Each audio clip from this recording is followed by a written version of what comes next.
be the perfect one.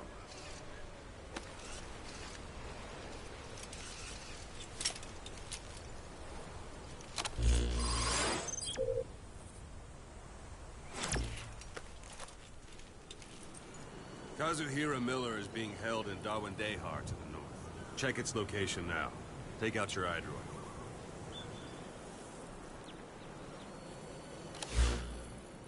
You see Wandi on the map? That's where they're keeping Miller. Only problem is, we don't know his exact location. Finding it is your first priority.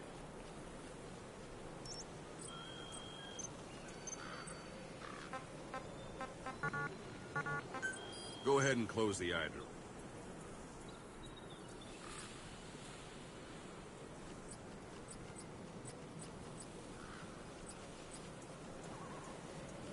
Boss, put the iDroid away for a moment. Got your binoculars? Or should I say, your int scope? See the village? Straight ahead?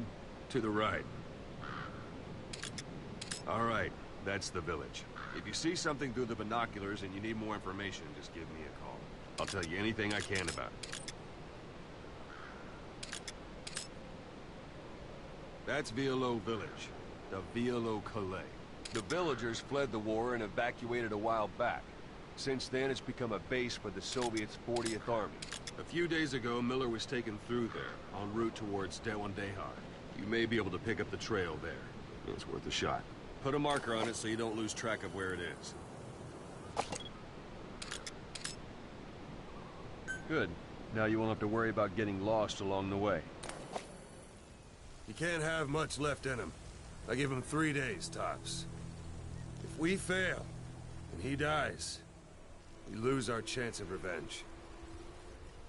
But we need more intel. If you just go charging into Dawandehar, you'll be putting both your lives at risk.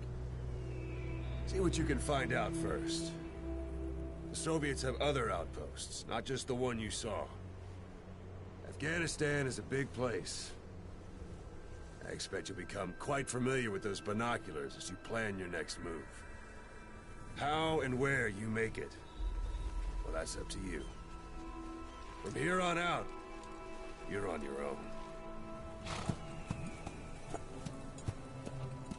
You're a legend in the eyes of those who live on the battlefield. That's why you have to handle this mission yourself. Put those 9 years behind you, and return as Big Boss. That's how Koss would want it.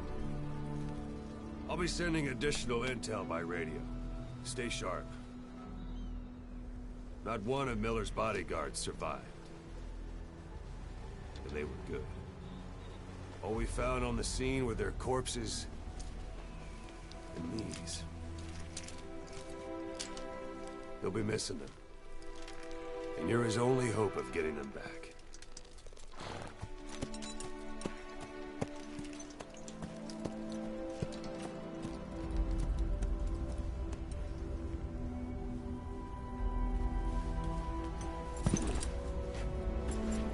Now go! Let the legend come back to life.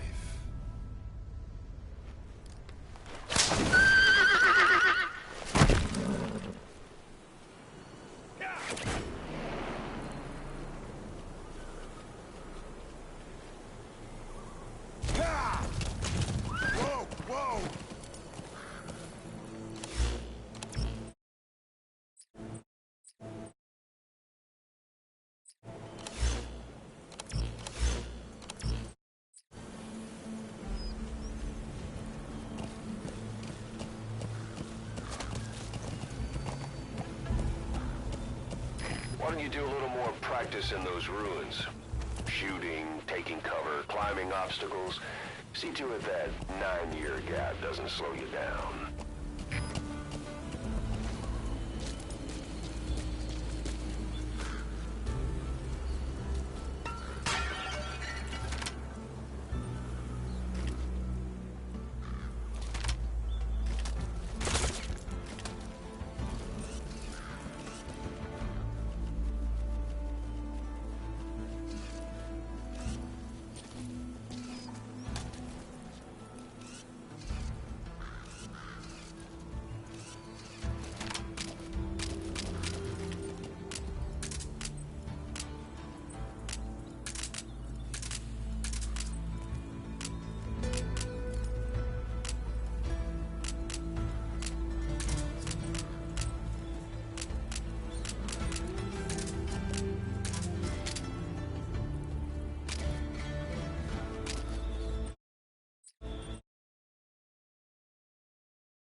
Hospitalized in Dekelia, a British sovereign base area on Cyprus. It's part of British overseas territory that falls outside of Cypriot jurisdiction. You got moved from Cuba's Little America right into Cyprus's Little Britain. Why Dekelia? The UK and the US remain close allies. The last place Cypher would think to look for you is inside their own system. That's what kept you safe in British military hospital for 9 years. The safest place from a whale is inside its own belly. You were a regular Geppetto. Well, it wasn't Pinocchio who led me out to safety. So who was that guy? Cypher went so far as to attack British territory, burning their own ally. That's how badly they wanted you dead. He said I was in a British military hospital. But the doctor had a Greek accent. They hire locally. Easier to trust them. Dekelia is also home to Greek Cypriots, after all. What about the Turks? They haven't returned to the south. Not yet. The Cyprus dispute is still a long way from resolved. The country is just as split as it was in '74. Turkish Cypriots in the north, Greek Cypriots in the south. Between them, the Green Line, the UN established.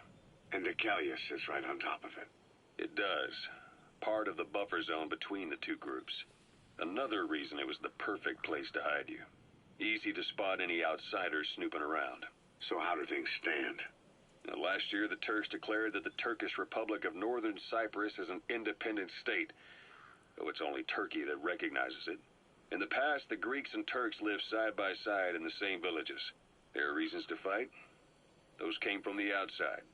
Greece, Turkey, Britain, America, they all had their own stake in pitting the two sides against each other. But once you spark something like this, it's impossible to control. Both sides build up grudges like debt, without the foresight to see that each act of revenge just fans the flames. And then it's too late for other nations to rush in with peace talks. The embers keep on smoldering. Each nation's arrogance only breeds anarchy. The world is paralyzed by this hunger for revenge. Cyprus is no different.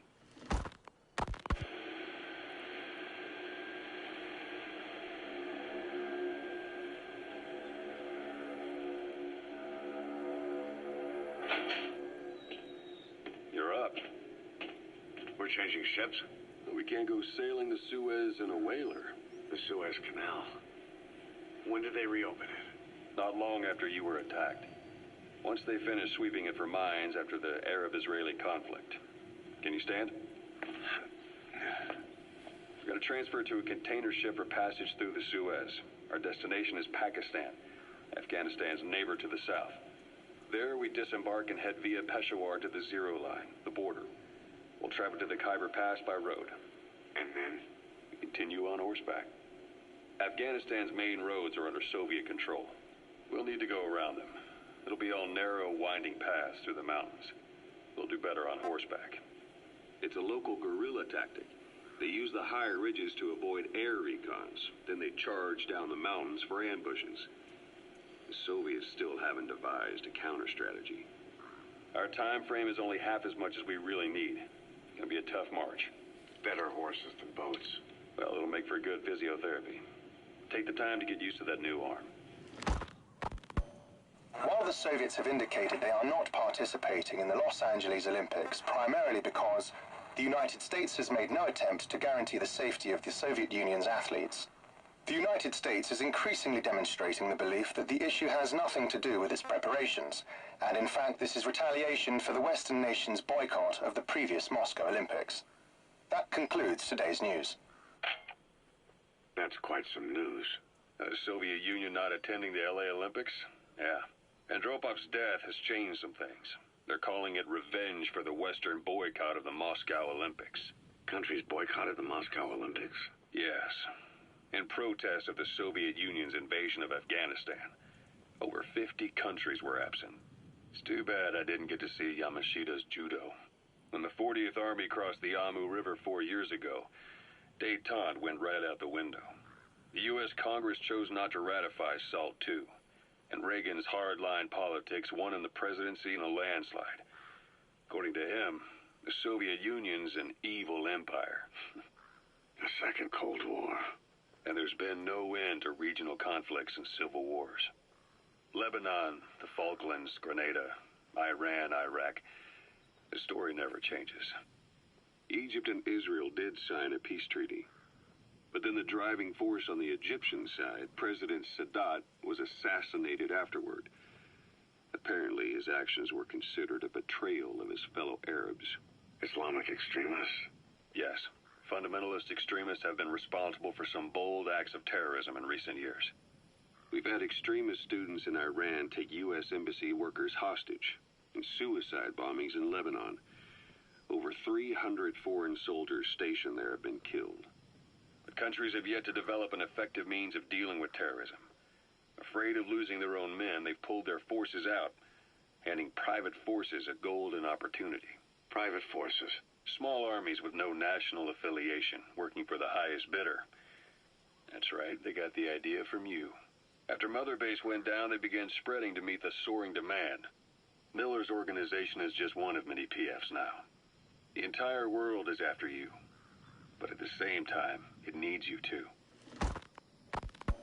Miller told me about what happened in the Caribbean 9 years ago. You do remember Miller. You'd formed a private army with him. An army with no allegiance to a nation. I remember, but... I see.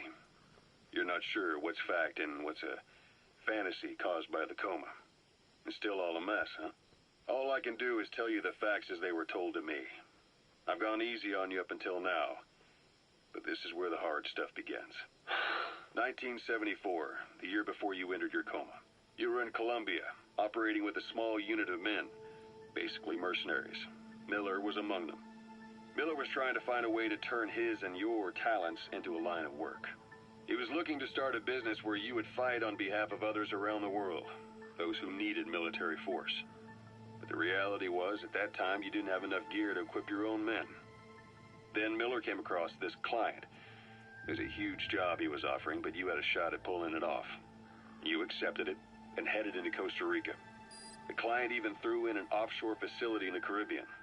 The Mother Base, that would be your new base of operations. Miller sure did have a head for business. As your mission went on, your unit grew and grew. More weapons, more money. Before you knew it, you were commanding 300 men. As the organization got bigger, your military powers swelled to match. It got so the international community couldn't afford to ignore you. You were just too damn successful for your own good. You, your men, had worn out your welcome. Everyone was out for you. East, West, First World, Third. It was only a matter of time before someone took you down. And that was XOF. Officially, they're an anti-terror unit under the CIA. In reality, they're Cypher's private strike force. They lured you to Cuba using Chico, the Nicaraguan revolutionary kid, and Paz, a mole who worked for Cypher as bait. While you were gone, XOF, posing as a nuclear inspection team, stormed Mother Base. At the same time, C4 they placed on the strut legs went off. The whole thing went down in minutes. XOF. Kisses and hugs followed by a big FU. All because of Miller's blind spot.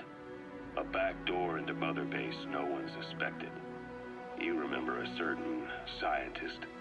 Huey was responsible for bringing the inspection team on board, giving the enemy a perfect opportunity to hit you at home. You were returning from Cuba when it happened. Mother Base came damn close to taking you with it into the Caribbean. Those of your men out on assignment returned right away. They refused to believe the wreckage in the water they found was Mother Base. But they checked the coordinates again and again, until reality finally settled in. You were supposed to die that day. That was XOF's primary objective. As far as most folks know, you did. The first doctor to see you wasn't even sure what he was looking at. Before they'd even finished operating, your men moved you to that hospital in Cyprus. It was a woman named Eva who arranged that. Rings a bell, huh? Most men in your condition would have been written off right from the start. But you survived. You went straight down to hell, and they pulled you out. Your eye wide open. Full of venom. The days of naked Snake are long gone. Welcome back, Venom Snake. This world still needs you. Here, Snake, try this on. A prosthetic arm. Yeah, Miller was calling it the arm that wasn't there. The physiotherapy's going well. Your arm's bulked up enough for it to fit. There. Perfect. A little time with it, and it'll work better than the real thing. What do you think? Huh. I can still feel my real arm. Well, you better get used to this one quick. You have any pain? Every now and then. Where? My fingertips. My left fingertips. Sounds like phantom pain. Your brain still remembers your old hand. Yeah. What about your vision? Can you see okay? Yeah, at the moment. Now, the shrapnel in your skull is pressing on your optic nerve. I'm told any hard impact could have an effect on your visual cortex. Yeah. The doctor mentioned that. Your brain might process visual information incorrectly. In other words, you could have hallucinations. You might see things that aren't there, or not see things as they really are. You experienced any of that? I think so. When? Right after I wake up. Colors look faded. Colors, huh? Well, that's not a major concern in and of itself, but it could mean the difference between life and death in the field. You'll need to watch out for that. I will. All right. You should continue your physio. We'll be arriving soon. It's the last chance you'll get.